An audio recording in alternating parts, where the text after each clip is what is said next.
This particular time corresponds to one of the very important times in the life of the Buddha, and that is when the Buddha actually was requested to teach and actually began to teach. He had already attained enlightenment and sat in samadhi for some extensive time, and then after that time he began to actually teach. There are several times in the life of the Buddha that we honor extensively and we try to remember extensively, and tradition has it actually that during these very important times of commemorating the Buddha, that one's virtue, or rather I should say that the virtuous acts that one engages in at that time are multiplied, if one has faith, by 10 million. So on that day, everybody gets really excited about meditation and practice, and everybody makes many offerings to the Buddhas and Bodhisattvas, and everybody says lots of prayers and lots of mantras. It's something of a tradition with Indian people and with Tibetan people to practice from one end of the 24-hour period to the next, and to use every spare moment to practice. So we did that here in the last 24 hours. We did many pujas. We got together and did many practices. We certainly did lots of prayers. We made many offerings. You can see some of the evidence of the offerings still remaining on the altars. And for us, this kind of time is a little bit like Christmas, except the difference is that we don't give presents to one another so much, or we don't expect to get presents ourselves. The flow is pretty much outgoing in that one gives presents to the Buddhas and Bodhisattvas, and one makes these offerings. Of course, the kids all look forward to the time that we take the presents off of the altar, because a lot of them are candy, and then we get to eat them.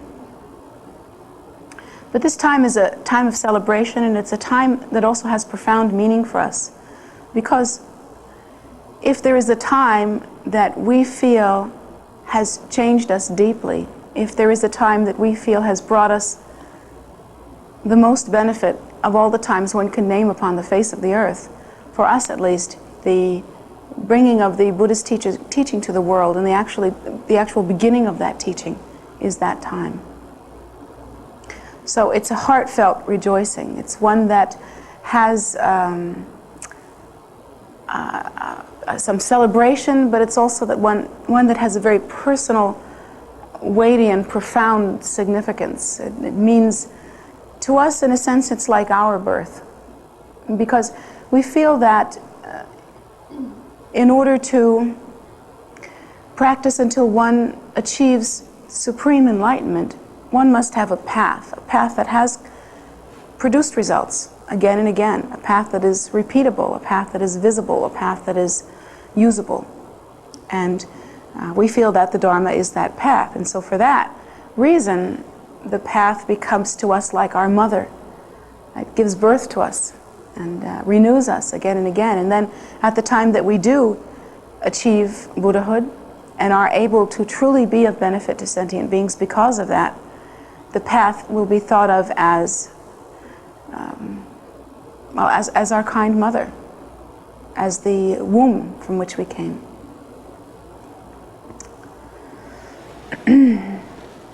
So we think about that a great deal, and having thought about that, I had been thinking somewhat last night and somewhat this morning about the Buddha and the miraculous event of the Buddha's appearing on the earth. I realize that some of you in this room are Buddhists, obviously, and some of you are not Buddhists.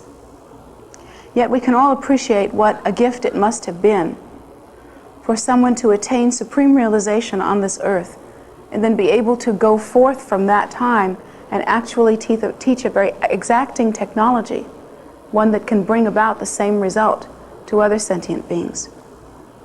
We can appreciate the value of hearing the truth of cessation. And that is one of the first teachings that Lord Buddha gave. He gave the truth of cessation, which means that there is a method, there is a way, there is a path by which the end of suffering, the cessation of suffering, can be achieved. I've spoken about this many times. The truth of cessation sounds very simple to us, and yet, if we think about it, it seems very simple. Oh, the Buddha taught us that suffering can end, that there is a state that is the end of suffering. And in one way that sounds very simple. It sounds like a very simple teaching. Yet, as evidenced by our lives, we haven't learned it yet. Not at all. Not a bit. Because we don't live in accordance with a method that will bring about the cessation of our suffering. We continue to be involved in activity that produces mixed results. Sometimes we're nice to people, sometimes we're not. Sometimes we're generous, sometimes we're selfish. Sometimes we're self-absorbed, sometimes we are caring about others. And for different people, the balance is much different. There are many people who have not had a selfless thought ever in their lives. They simply have not come to that point. And there are many people that have many selfless thoughts and are very generous, and yet have that perpetual human swing back and forth that we all are involved with. And of course, that was another one of the Buddha's very important teachings. The Buddha taught us that there are many forms of suffering. One is the suffering of suffering, that is to say, the suffering of suffering that is obvious, that one actually obviously suffers from. But there is also the suffering of change. And the suffering of change actually applies to the fact that human joy, or joy that any sentient being can feel, happiness, relief that any sentient being can feel, even the temporary happiness that we have when we're really in a good mood, or we're really feeling blissful, or we're really in love, or we really have a new dress, or something like that, or we really have a new car. The Buddha teaches us that in fact these joys ultimately are also a form of suffering associated with cyclic existence, simply because there is associated with them the absolute law of change. Whatever this particular thing is that we are particularly happy about, we are constantly involved in impermanence, constantly involved in change. And so if we have a new dress either wears out, gets old, gets stained, gets too big, or gets too small. If we have a new car will rust away eventually. If we have a new marriage, well, you've seen the statistics, you know what happens to that. And even within a happy marriage, there are many changes that occur that do not provide a consistency of pure joy. I'm sure most of you know that. We all have our moments. So, and the Buddha also taught that there is another suffering, and that suffering has to do with the inevitability of forming in some way, the suffering of formation, the inevitability that one will take form in cyclic existence so long as one is involved in cyclic existence. That much is inevitable. We cannot escape that. Even if we do not wish to be a human at this time, and I can't imagine why we wouldn't want a fortunate human rebirth, but if we did not wish to be a human at this time, were we to commit suicide, we would still reform. There would still be a continuum. You cannot discontinue the continuum, except through the teaching of cessation, except through the reality of the cessation of suffering in all forms. And that cessation, of course, is supreme enlightenment. Now, in this day and age, this subject can be extremely confusing, extremely confusing. In that, well, I'll give you an example. I've had many opportunities to speak to Tibetan Lamas. It's my karma that when they come here, we have lots of wonderful talks around the kitchen table, the kitchen sink relationships. And it's interesting to hear their perspective on American culture when they first came to this country. Many of them did not want to come here because they felt that there was too much stimulation in this country, too much confusion. One of my teachers in particular was commanded actually by His Holiness the Dalai Lama to come here to this country and teach and stay here. The only Americans he had ever seen were the Americans in Nepal. I'm aware of what that experience is like. It can be interesting. One of the most interesting things about it is that in India and Nepal, one sees a great deal of Indian and Nepal people. They're generally Nepalese people. They are generally small in stature. Many of them have toasty, kind of buttery colored skin. It's even, it's beautiful, it's usually blemish-free. They have hair that matches it. It goes with the color. Unlike us, we have many different combinations that we seem to have come up with.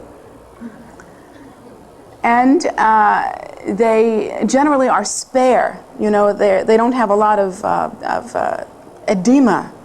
Do you notice how much edema Americans have? Of course you don't notice that until you go to a different country where it's not there. We are bloated. We are all bloated. It seems to be the case. Even those of us that are not, too fat or anything. There's a difference in quality. Very, very different. It's odd. They are quick moving, they are agile, they have a certain presentation or a certain quality. And he would go to different places in India where Americans would gather, or different places in Nepal, and he would see groups of them. And to his eye, after seeing Indian and Nepalese and Tibetan people all of his life, they looked very big. They looked very round. They're, generally speaking, much bigger and much fatter than the people that they are used to seeing. They look like they were blown up. He really had the expression, he had the feeling that they had drunk too much water or something, and it just hadn't come out yet. He said they have hair all over their bodies. Amazing, thick, bristly hair in places that you cannot believe. And he said that many of them, they have red on their skin. They have little red on their nose. They have the red blotches all over their body. The ones that are fair have red hair and places on them that match it. It's just, to them, it's completely obvious, completely ridiculous. And he thought that these people must be kind of like deformed or something. Just awful. They look terrible to him. And I thought, when I first heard that story, I thought that was a very weird story, and it was very hard for me to listen to, being American myself, and a little bloated.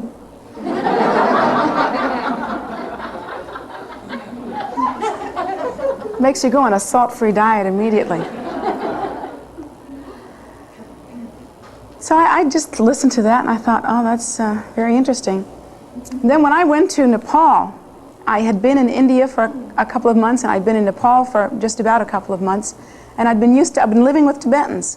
I saw no other Americans but my husband, who was not bloated.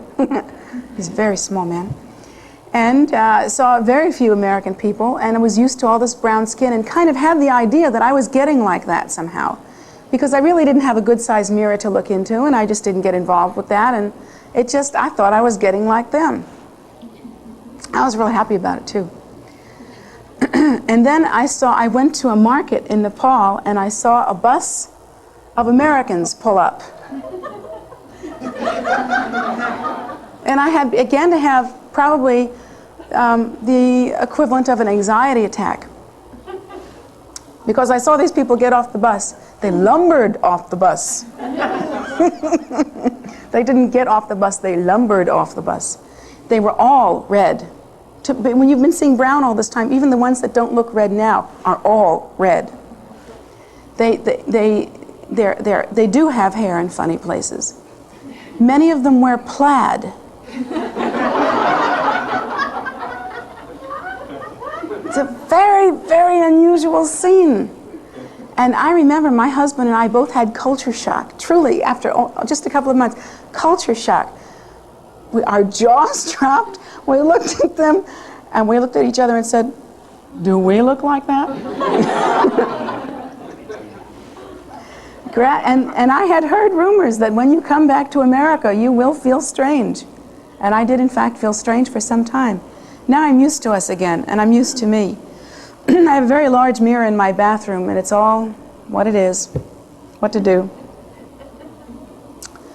But Gyaltsen Rinpoche, who is my teacher, had this experience of looking at these people and thinking, I'll never go to a country like that. I'll ask him if he can rescind his order. So he went to His Holiness the Dalai Lama and he said, I've seen these people. Is there something else we can think of? And His Holiness the Dalai Lama gave him that look that said, must I ask you twice? And Rinpoche went, so he's here. And he said, after a period of time, he really has grown to love Americans. I mean, truly has come to understand us. Of all the lamas that I've ever met, he has a unique understanding of the American mind. But he and other lamas like him, to get off the funny part of the story, forgive me, but I do like to get involved in humor, had the experience of coming here to this country and being completely overwhelmed at the many different choices a person has spiritually, at the many different choices a person has materially. When you go to a store in India or Tibet, you go to a store that sells one thing, and you know exactly which store to go to, or one certain type of thing, and you ask for it, and it's not on display. They're in little booths or little places where it's not on display. There isn't a feeling of being a consumer and browsing in that way. Here you go to a supermarket, and even things you don't know that you want, you will want before you leave there. And he was overwhelmed at that experience, but mostly he was overwhelmed at the diversity of life experiences that Americans have, the diversity of jobs, the diversity of spiritual views, the diversity of attitudes, and that even moral attitudes, attitudes about virtue. Certainly the diversity of opportunity in terms of selecting one's spiritual ideas. Most of the lamas, in fact, all of the lamas I've ever talked to, feel that that is a tremendous drawback, actually, because it is possible to live in this culture and know just a little bit about a lot of different things. And one of the things that I think is problematic with the New Age movement is that it is very common for participants in the New Age movement to know a little bit about a lot of different things, or to incorporate things that they know, a lot of things that they know just a little bit about, and construct a path of their very own. And it becomes a little confusing. For instance, when we think about, as Buddhists, when we think about enlightenment, we think about the state that the Buddha attained. We think even that there are many bodhisattvas, even bodhisattvas that are just the tiniest niche less awakened than the Buddha himself. They're really up there. They're what we call 10th level bodhisattvas. They've got samadhi, they've got meditation, they've got a high degree of omniscience, they've got all kinds of wonderful awareness and are truly miraculous powers. They can demonstrate, they can reincarnate where and when they want to, they can give miraculous displays, they can bring others to enlightenment or to their level of realization, and yet it isn't quite a Buddha. There are 9th level bodhisattvas, there are 8th level bodhisattvas, there are 7th level bodhisattvas, all the way to 1st level bodhisattvas. Beneath that there are arhats, there are hearers, there are listeners, there are meditators who have attained some realization. There are scholars, there are many different kinds of people with many different kinds of knowing and many different kinds of wisdom. But the enlightenment that the Buddha experiences is a thing apart, is considered to be truly separate from these other kinds of experiences. You can't say that it's superior so much as you have to say it's different in the way that a million suns would be different from a candle. Superior doesn't exactly work in that case. It is so completely different. Yet, in the community that is alive and thriving now, in the New Age community, many people misunderstand that term, enlightenment, completely. They will say that they feel that they have attained enlightenment through psychotherapy. You cannot attain enlightenment such as the Buddha has through psychotherapy. The meanings of these two things are completely different. They feel that they have attained enlightenment through health food and back rubs. They think that they have attained enlightenment because they think that enlightenment, I knew of one man that felt that enlightenment meant God consciousness, and he was aware that there was a God. Now, to understand Buddhist philosophy is so completely different from that. In fact, Buddhism is a non-theistic philosophy. One realizes the primordial wisdom state. One does not realize the revelation of an external deity. So it's completely different, you see. And then many people, will say I've been involved in spirituality for a great many years, and I have attained a great deal of enlightenment. So the word is really thrown around, not so differently from the way the word love is thrown around nowadays. You know, everybody loves everybody and nobody's really willing to lay it on the line. It's kind of like that. Even as a Buddhist, within the Buddhist system, if one does not have a pristine understanding of the primordial wisdom state, if one does not have a pristine understanding of Dzogchen teachings, which are the great completion teachings, the great perfection teachings,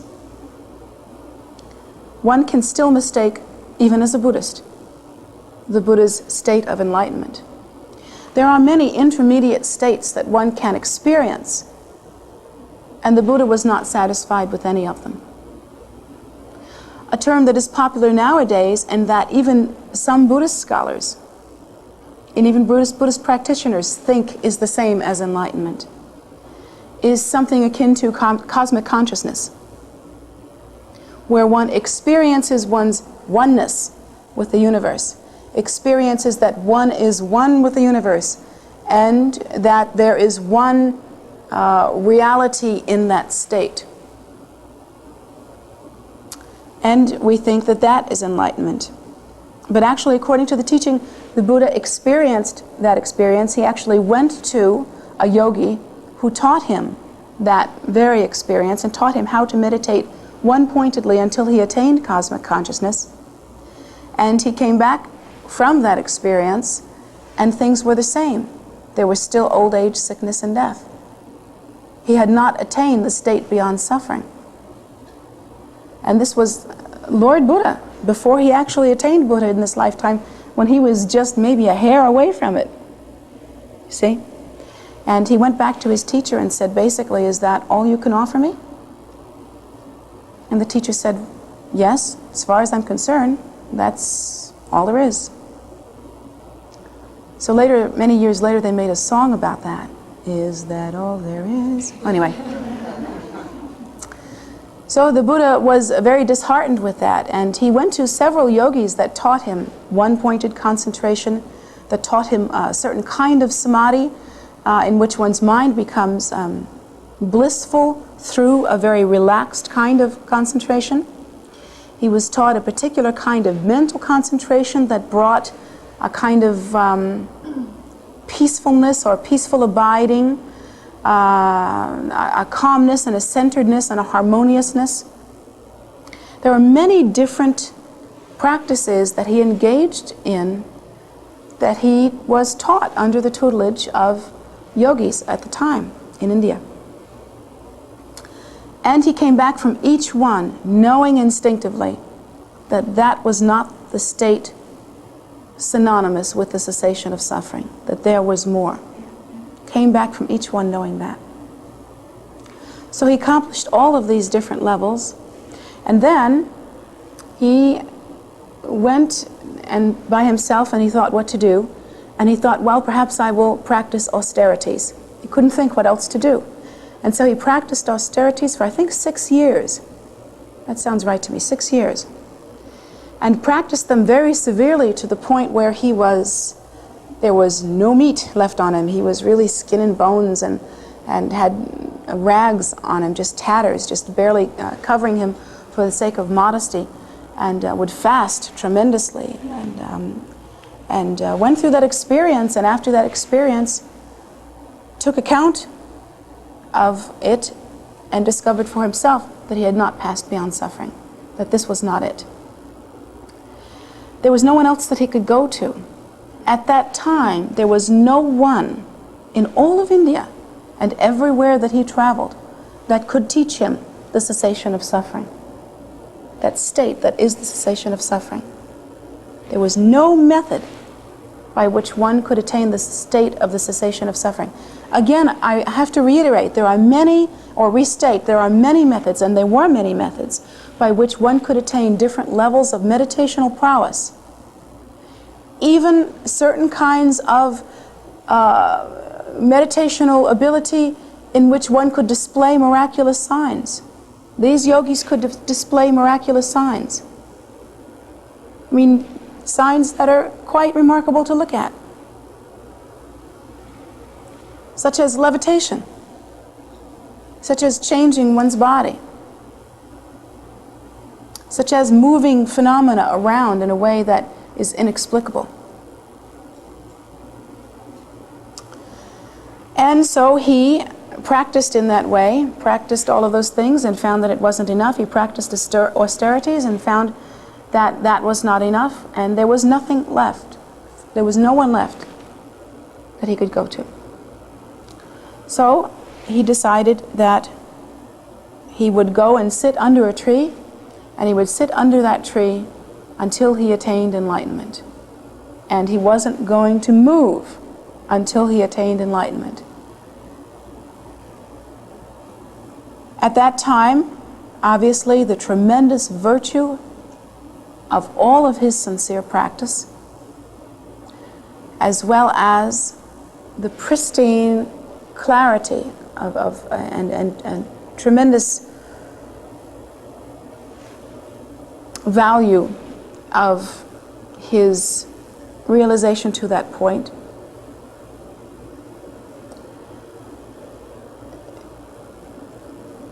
provided a way for him to sit underneath that tree, and at that time, due to the sincerity of his practice, due to his courage, due to the many different attributes that he had developed, he then achieved supreme enlightenment. Now, we here in America have difficulty coping with this. We haven't really even seen too many miraculous abilities.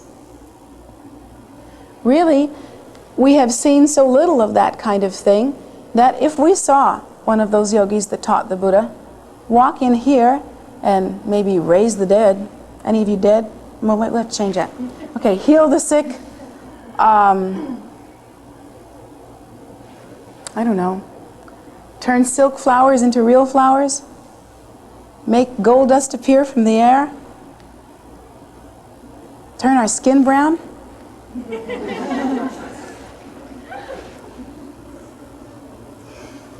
We would think that was it, and we would follow that teacher because we have no discrimination. We have no way to know, you see. That discrimination, the way to know that the Buddha had when he could have this incredible experience of cosmic consciousness, and we can only guess at what that feels like. We can only guess at what that feels like, and yet his discrimination was such that he could walk away from that, away from the bliss, and it's supposed to be intense bliss, of cosmic consciousness, and say, that ain't it. There's more. He could walk away from that experience and later teach that that very experience actually causes rebirth in the God realm. And in the God realm, one still remains in cyclic existence. It is one of the realms of cyclic existence. And one continues to achieve rebirth in cyclic existence. He walked away from that. I can't imagine doing that. Can you? Can you imagine having this intense bliss, the kind of thing that really knocks your socks off, and you walk away from it and say, that's not enough? Most of us would say, I'm happy. This is all right with me. I'll just sit here. You do what you have to do. But he walked away from it.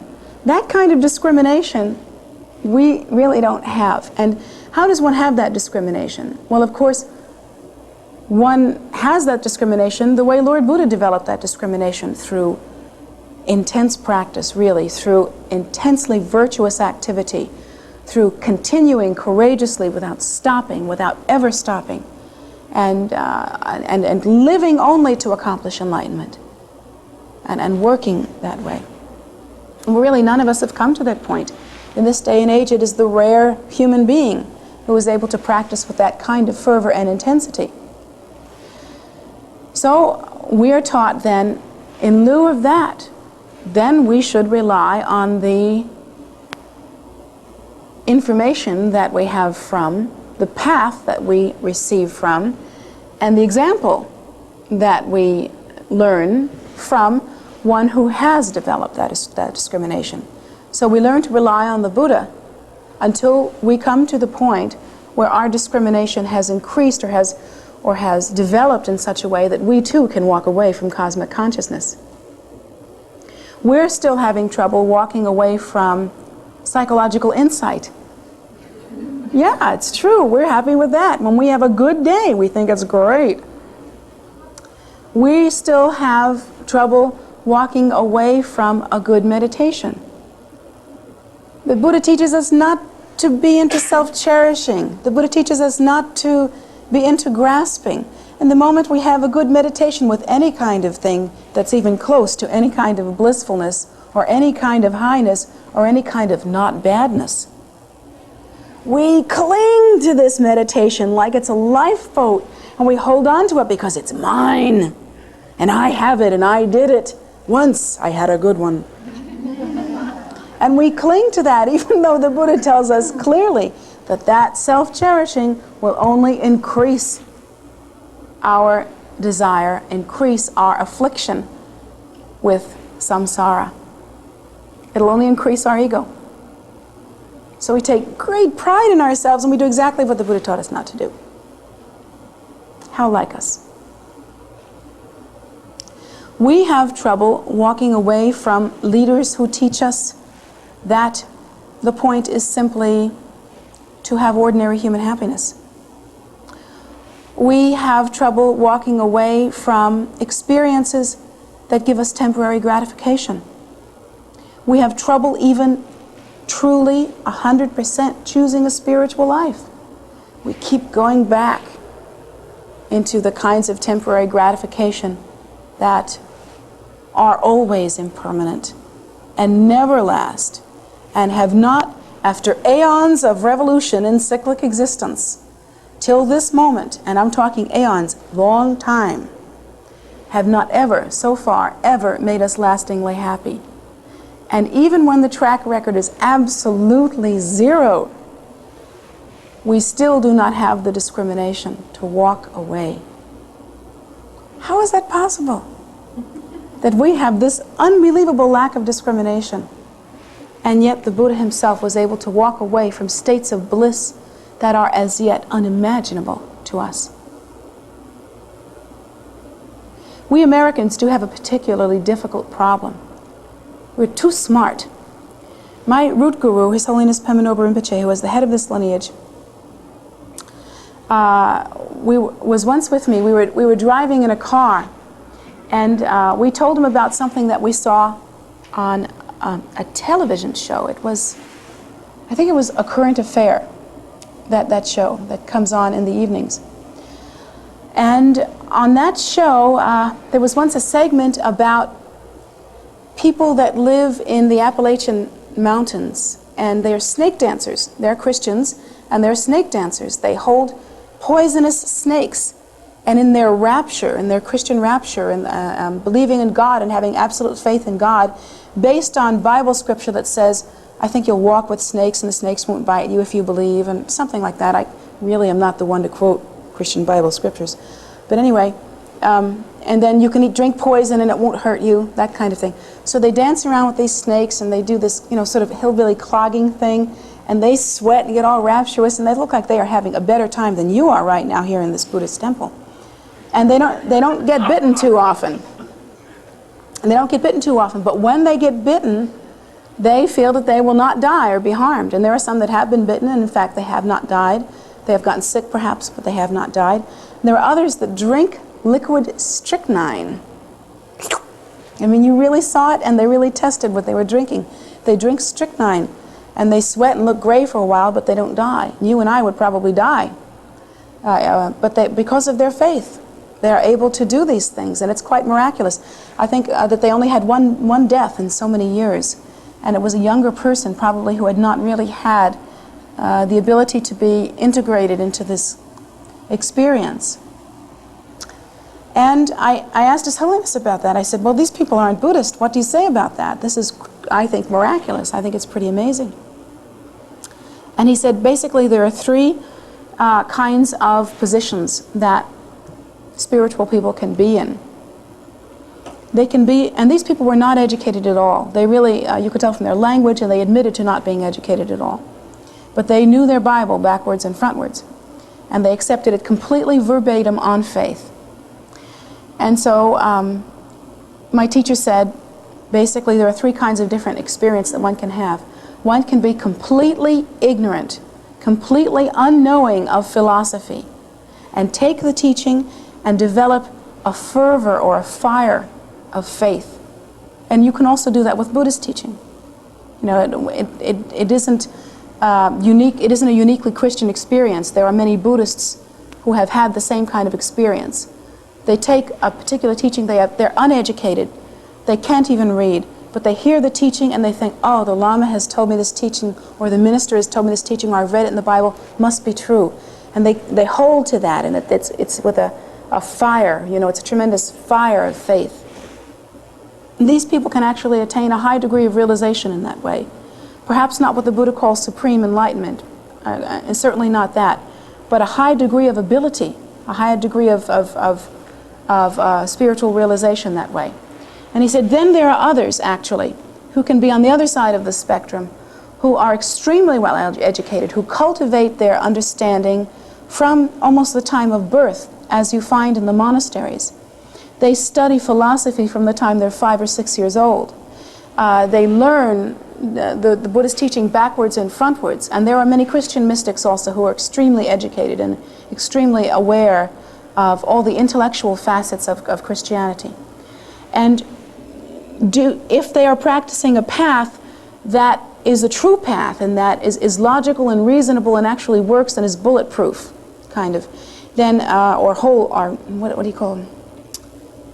Without fault, then they develop an intense faith through their intellectual awareness.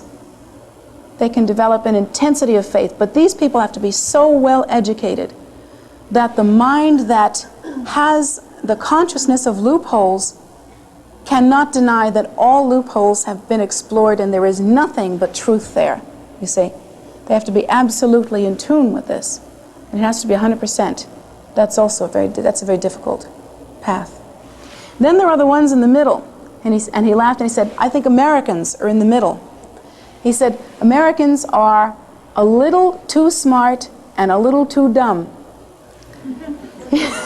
He said they are too smart to be ignorant. They are very well educated. Their minds know of many different ways that things can happen. And they have many different kinds of exposure to different kinds of thinking. And their minds can almost never be satisfied. We have a strong karma of doubt in this country. Our minds can never be satisfied because we know so much, see? And we think if we just continue to know that there'll be something that doesn't quite work out. And so we have a hard time with absolute faith. And he said that on the other hand, here in America, the rarity of being able to practice a path and know it 100% from childhood, backwards and forwards, so that one knows and has tested it for oneself. There is no loophole, there is only truth. That availability, at least from the Buddhist perspective, is extremely rare. perhaps non-existent, because one cannot really have that teaching about Buddhism. Most of the things that you would have to be taught in terms of philosophy haven't even been translated into English. And so the availability of that is very slim. So we do have a particular difficulty that we have to overcome. Personally, I don't think it's hopeless. If I thought it was hopeless, I don't think I'd be here. I'm not into hopeless situations. As you saw, I bet on the children that they would win over the nuns, and that will teach you that I'm definitely behind the winners.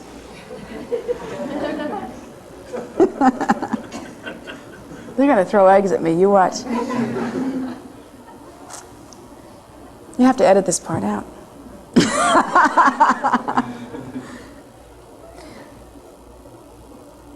But I feel that the situation is not hopeless. And I feel that particularly the situation is not hopeless because of the particular and unusual virtue of the certain kind of path that is practiced here called Vajrayana. Particularly, actually, in the Nyingma tradition, which we are, the emphasis is paid not so much on scholastic aptitude, not so much on academics, not even so much on philosophy, but rather the emphasis is paid on practice because of the particular kind of practice that we do here. And that kind of practice is quite unique. There is a great deal of emphasis placed on generating oneself as the deity, on generation stage practice. There are many different levels of practice from the accumulations of 5 different things 100,000 times each, 5 different kinds of mantras and other different things 100,000 times each, called preliminary practice, through the Tsalung practice, which is after preliminary practice in our lineage. The Tsalung practice is in which one practices visualization, practices breath control, and practices posturing, an active kind of posturing or movement, in a certain way that one actually organizes and purifies the internal channels, fluids, and winds, fluids, and channels within the system until one's mind becomes extremely pure. And then the intermediate practice all the way into, which includes generation stage practice all the way into Dzogchen practice, which is the perfection or completion stage practice. The technology is so exacting. The practice is so laid out in an exacting way, so meaty, that one can actually, and it is a technology, you see, it is in the same way that you can talk about repairing your car, but one must develop the technology for mechanics. You know, one has to know how to do that. The actual mechanics are there. The actual technology for bringing about that which is consistent with enlightenment is there. And so I feel that Vajrayana, and it has been predicted by others much greater than me, including Guru Rinpoche himself, that Vajrayana would serve in this time, in this day, when the Dharma is spread out. It would serve in this time, in this day, during the time that is called Kali Yuga. This is the age of Kali Yuga, or the age of disintegration. And that Vajrayana is particular and uniquely able to be of benefit at that time. I guess the question that we have now is not whether or not we can practice. You're here, you can practice. But do we have the discrimination to leave aside the things that are temporary gratification, that are selfish absorption, to leave aside the things that do not bring about happiness? Do we have the discrimination to be able to distinguish between a very ordinary accomplishment and a supreme accomplishment? And more than that, do we have the ability to distinguish, as the Buddha did, between the many different meditational states and the intensity of their feeling, between that and supreme enlightenment? If there was no one at the Buddha's time who could teach that to him, then we have to assume there's no one here that can teach that to us other than the Buddha himself, since he is the one that brought to the earth the truth of cessation. I've never liked it when someone stands up and says, this is the only way. I will not say that this is the only way. I have not enough knowledge to say this is the only way, because I have not tried all the other ways and found that they have failed me. But I do know that there is a difference between supreme realization and the things that Americans find themselves pursuing. Not only Americans, this is not unique to this country, the things that ordinary sentient beings find themselves pursuing. There is a difference. I know that much. And I know as well that since the likelihood that I will find a supremely realized living Buddha, other than Lord Buddha himself and his teachings, to give me the big zap or help me to be able to attain supreme realization here on the spot, since there's a good chance that I won't be able to do that, it seems to me the logical thing to do is to follow the Buddha's teaching, a path that is there, unchanging. The technology is there. It is without flaw. It's workable. It's available. And it comes from the mind of a Buddha who attained Buddhahood through that method. So that seems to be reasonable and logical to do. I can only say of this teaching that it is a way. That's all. A way. That's all I'll say about it. I will not say it is the way. I will say it is a way. As far as I'm concerned, and this is what made me really decide, two things, first of all. Two things made me decide that the Buddha's teaching was absolutely for me. That it is a way, and that I know I must cross this ocean of cyclic existence, because there must be a cessation to suffering. And I wish to attain it for myself, but also and especially for all sentient beings, because I think they have suffered enough. And if I must cross this ocean of cyclic existence, and there are different boats that I can travel in, I'm going to look for the one without holes. So that's what I'm looking for. The other reason is that of all the religions that I have ever seen, this is the one most concerned with the welfare of sentient beings. Most practice solely to benefit other sentient beings. That is the Buddha's basic teaching. We are taught not to practice for our own sake, but because all the sentient beings who in all our many lifetimes have been our mothers, and all the sentient beings that we never see and never touch, they are all revolving helplessly in cyclic existence with no way to achieve the cessation of suffering. And for their sake we should practice. In other words, the Buddha teaches us to practice for the sake of love. And that was the other reason why I chose this teaching, and why I value that the Buddha came to the earth to teach this teaching.